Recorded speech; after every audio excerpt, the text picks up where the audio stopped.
Hi, naghahanap ka ba ng farm lot in Tanay for your family? If yes, baka ito na yung hinahanap mo. Located po ito at Barangay Balimbing, Sampaloc, Tanay, Rizal. So ito po mismo yung property. Along cemented road na po ito. Naka-fence na, hollow blocks na po yung fence niya with bakal sa taas. So pasukin natin ng loob. This tripping na po tayo. So let's go inside. Sa kabilang side, sa gilid po ito is naka-steel matting yung bakod with hollow blocks naman sa ilalim.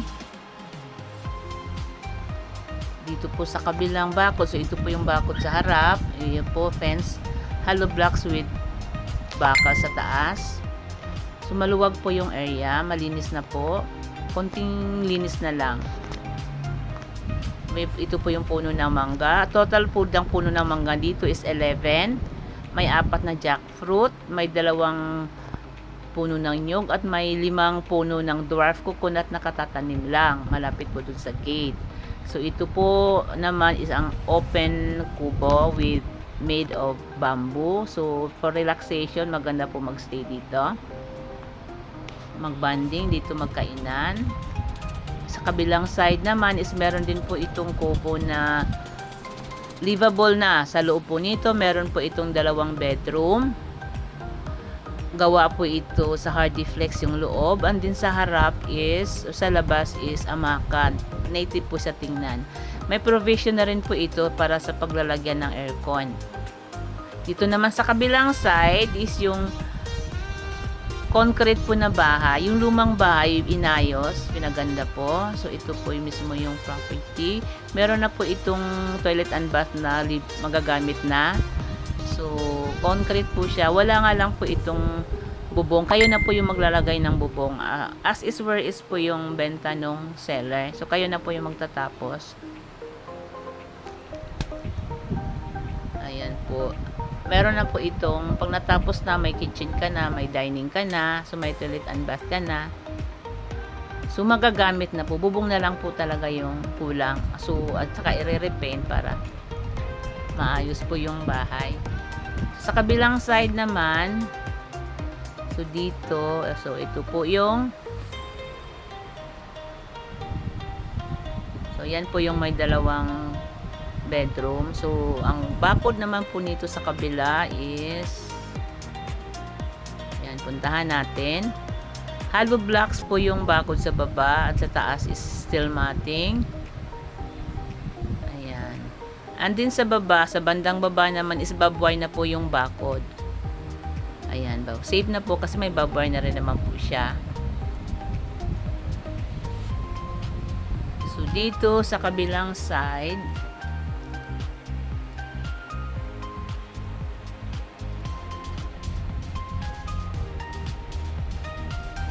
nandito po sa kabila yung lumang pigiri. Ayan po yung lumang pigiri. Pwede nyo po itong ipaayos. Pwede nyo po lagyan uli ng mga baboy. Yun nga lang, hanggang 10 lang po, 10 heads lang po yung maximum. Hindi na po inaalaw pag more than 10. So, hanggang 10 lang po yung pwede nyo pong alagaan. Or, pwede nyo rin pong i-convert to fish fan para wala pong amoy. So, para hindi po tayo masisita nung City Hall. Pero for 10 heads naman of pigs, approve pa siya. So itong, or pwede nyo pong lagyan dito yung fish pan. Ayan po. So nasa inyo na po kung paano nyo po gagamitin itong lumang pigiri po ng dating may-ari. So dito sa kabilang side is nakabakod po siya ng plastic. Supposedly mag-aalaga yung may-ari ng manok. So nilagyan ng bakod ng plastic para hindi na po sila makakalabas ng property. Pero hindi pa po yun ang boundary. So pupuntahan po natin yung baba. Dito po tayo dadaan sa kabilang side.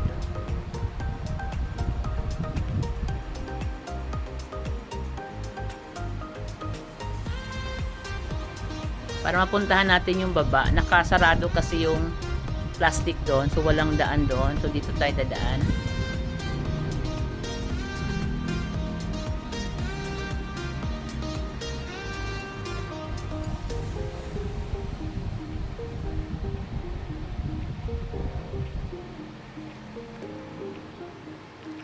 By the way, ang total lot area nito is 3,952 square meters.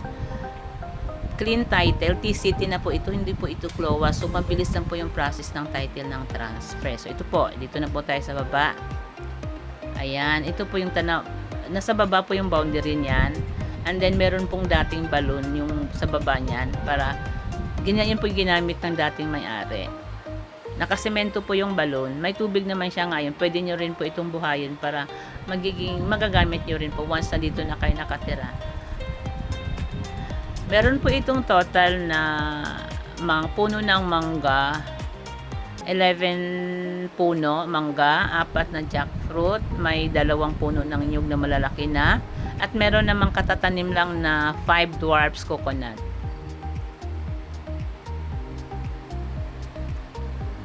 Tapos, meron din po itong solar, 4 na solar. Yun po yung ginagamit sa ngayon dahil wala pa po itong sariling kuryente. So, solar muna with CCTV na rin.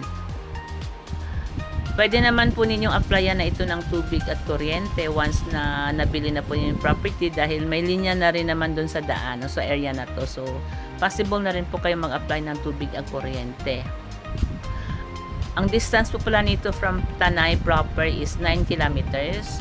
So, sa Tanay, nandoon na po yung banks, grocery, Save More, Pure Gold, food chain, Jollibee, McDo, hospital, schools. So, lahat na po ng kailangan ng family nandun na po sa bayan ng Tanay, which is only 9 kilometers away. From highway naman is 800 meters away from Sampaloc Highway along Cemented Road. So, once interested po kayo, tripping na tayo. Limited lang po yung need lang po natin malaman yung schedule nyo a day before para ma-inform po yung caretaker para mabuksan po yung gate ng property.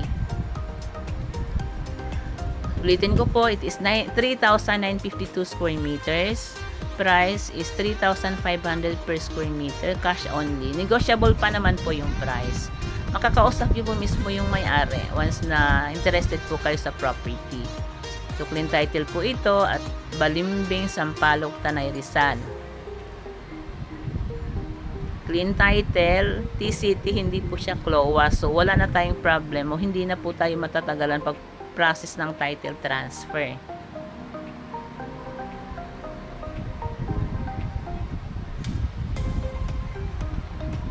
Napakaganda po ng area dahil hindi po ito bundok at malapit lang po sa highway.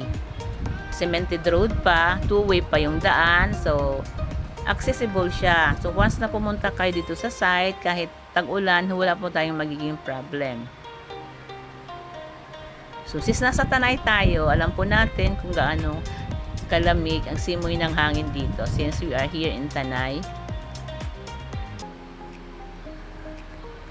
Malayo po tayo sa busy traffic sa city ng Manila. So, essential po talaga ito para sa retirement. Pwede po kayong magtayo ng resort dito or magtanim na ng mga gulay or prutas. So, ito po tayo ngayon, palabas na po tayo. Papunta na po tayo ng highway. Dito sa kabilang side, ito po yung papunta ng Sampaloc Road. Pero kung doon kayo sa kabila, meaning kaliwa from the property, ang lagos naman doon is papuntang Marilaki Highway. So, dalawa yung access mo pag papunta ka ng Manila. Either dito sa Sampaloc Road via Tanay proper or dito sa Marilaki. So, may dalawang option ka. So, accessible po talaga yung property. So, it's only 800 meters away from Sampaloc Highway. Sampaloc Road Highway. So, ito. Going na po tayo palabas na. So, for tripping, PM or text mo lang ako, I am Pat Sanchez, your licensed real estate broker. Hindi po ito, possible po hindi po ito magtatagal sa market kasi mababa lang po yung price. So, let's go na. Tripping na tayo habang available pa. For schedule tripping, nasa video ko po yung cellphone number. You may text me or you may PM me. I am Pat Sanchez, your licensed real estate broker. So, ito na po, malapit na. Palabas na ng highway. By the way, dun sa kabilang side po nito is sa kabilang, siguro mga 1 kilometer away, nandun naman po yung kalsada, papasok going to Daranac Falls.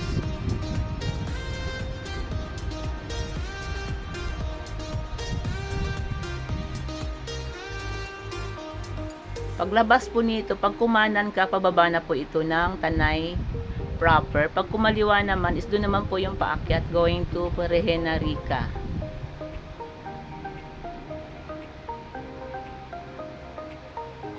So, ito na, malapit na po tayo sa highway.